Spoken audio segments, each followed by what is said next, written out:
Hello everyone, आप अपने person को विजुअलाइज करते हुए इस रीडिंग को देखें और पॉजिटिविटी के लिए वीडियो को लाइक कर दें।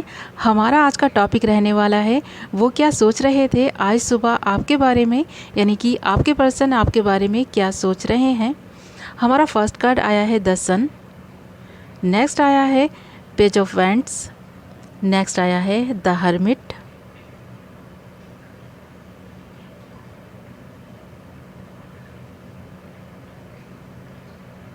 नेक्स्ट है ten of source and night of source. यहाँ एयर साइन है कुंभ, मिथुन, तुला, एक्वेरियस, जेमिनी, लीब्रा। यहाँ फायर साइन भी है मेष, सिंह, धनु, एरीज, लियो, सेजिटेरियस। ओके व्यूअर्स, तो ये आपके साइन या फिर आपके पार्टनर के साइन हो सकते हैं। यहाँ पर 10 नंबर इम्पॉर्टेंट हो सकता है आपके लिए और आपके पार्टनर के लिए।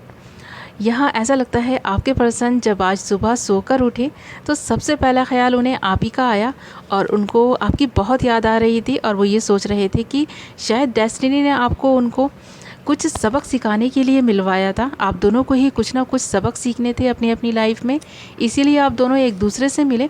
और जब आप दोनों एक दूसरे से मिले तो आप दोनों एक दूसरे के इतने क्लोज आते चले गए कि आपको पता ही नहीं चला कि कब आप दोनों को एक दूसरे से प्यार हो गया। और वो इसी प्यार को आज सुबह याद कर रहे थे और आपको बहुत मिस कर रहे थे। उनको ऐसा लग रहा था कि आप जैसे उनका डिवाइन काउंटर पार्ट हैं और आपके बिना उनकी लाइफ बहुत अधूरी है। उनको ऐसा भी लग रहा था कि वो अपनी स्टडी में, अपने करियर में बिज़ी हैं, आप पर इतना फोकस नहीं कर पा रहे हैं, आपको ध्यान नहीं दे पा रहे हैं, आपके साथ टाइम स्पेंड नहीं कर पा रहे हैं। इसी वजह से भी आप दोनों के बीच ये मिसअंडरस्टैंडिंग्स क्रिएट हो रही हैं और आप दोनों के बीच ये दूरियां आती चली जा रही हैं। आज वो इन सारी ही बातों को सोच रहे थे और जब उन्होंने अपने मोबाइल से आपकी पिक्चर्स निकाल कर देखना स्टार्ट किया तो वो बैक में चले गए। उनकी आंखों के सामने से ही वो मंज़र नज़र आने लग गए। उनको वो फर्स्ट डेट जो आपके साथ उन्होंने बिताई थी वो याद आने लग गई। जो आपके साथ उन्होंने पल बिताए थे उनको वो पल याद आने लग गए।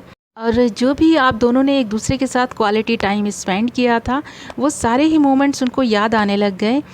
और वो याद कर रहे थे पहले के और अब के वक्त में कितने सारे चेंजेस आ गए हैं, वो कितना चेंज हो गए हैं। जब आपसे वो फर्स्ट टाइम मिले थे आप भी कितना कॉन्फिडेंट थे और वो भी कितना कॉन्फिडेंट थे। आप दोनों ही एक दूसरे के साथ कितने खुश थे और उनको ऐसा लग रहा था जैसे कि वो मोमेंट उनकी लाइफ के बेस्ट मोमेंट थे। और ऐसा उन्होंने कभी भी किसी के लिए महसूस नहीं किया था जो आपके लिए उन्होंने महसूस किया था। बट पता नहीं धीरे धीरे आप दोनों के बीच मिसअंडरस्टैंडिंग्स क्रिएट होने लग गई या फिर आप ख़ुद पे ध्यान देना आपने कम कर दिया था। आप में वो कॉन्फिडेंस रहा ही नहीं। धीरे धीरे आपने उनकी हर बात माननी स्टार्ट कर दी और अपना ज़्यादा वक्त उनको देने लग गए, जिसकी वजह से उनको ऐसा लगने लग गया कि आप उनको कंट्रोल करने की कोशिश कर रहे हैं और उनका चार्म और अट्रैक्शन भी आपके लिए कम होता चला गया। उनको भी ऐसा लगने लग गया कि अब आप में कुछ ख़ास बात नहीं बची है और अब आप जैसे कि उनकी लाइफ में परमानेंट हो गए हैं। अब आप उनको छोड़कर कभी जाएंगे नहीं, उनकी हर बात मानने लग गए हैं। तो उनको भी ऐसा लगने लग गया कि अब उनको अपने करियर, अपनी स्टडी पर फोकस करना चाहिए। अगर वो इसी तरह आपके साथ टाइम स्पेंड करते रहेंगे तो वो अपने करियर में और अपनी स्टडी में काफ़ी पीछे रह जाएंगे। तो इसी वजह से आज वो ये सब सोच रहे थे कि काश कि मैंने दोनों को बैलेंस किया होता और इस तरह ना किया होता।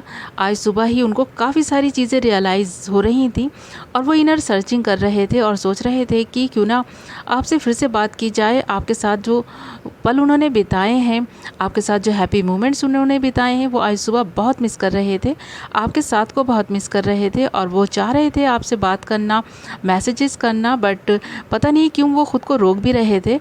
ऐसा लगता है कि यहाँ पर 10 ऑफ सोर्स और द हर्मिट के कार्ड को देखकर कि अभी उनके कुछ ज़ख्म हरे हैं जो अभी भरे नहीं हैं, कुछ बातें हैं जो वो अभी भुलाना चाहते हैं पर भूल नहीं पाए हैं। ओके व्यूअर्स, तो आज सुबह आपके पर्सन आपके बारे में यही सारी बातें सोचकर आपको बहुत मिस कर रहे थे।